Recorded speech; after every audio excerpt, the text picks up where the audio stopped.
Hi, I am Jayden from Aurora Middle School, and today I'll be teaching you how to do hands-on equations. First, we have the blue pond, which equals x, and the white pond, which equals the opposite of x. Then we have the green cube, which is negatives, and the red cube, which is positives, and any of these together is a pair of zeros. My first problem is 4x plus 3 equals 2x plus 7. So first, using legal moves, we can take away the same thing from both sides. So using two hands, we're going to take away 2x from both sides. Then using the same method, we can take away the 3 from both sides, and it will equal 4. So 2x equals 4 or 1x equals 2 if you divide it by 2. My next problem is negative 3x plus 2 equals negative 10 plus x. Another legal move is adding the same thing to both sides. So for this problem, we're going to add a negative x to both sides.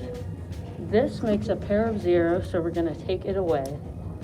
And then we want to take away the 2 from the other side, so we're going to add negative 2 to both sides.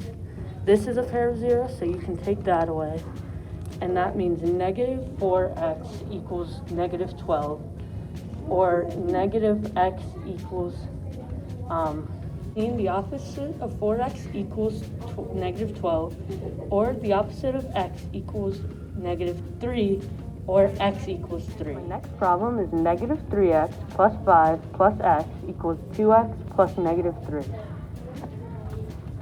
So first, we are going to get rid of this 2x by adding 2 negative x's, or the opposite of x's, to both sides.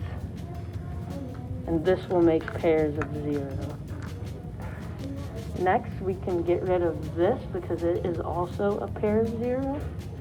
And then we want to get rid of the positive 5 by adding negative 5 to both sides. And then we get 4x, negative 4x, or the opposite of 4x equals negative 8, or x equals 2. For watching my video. Now enjoy this picture of Egypt.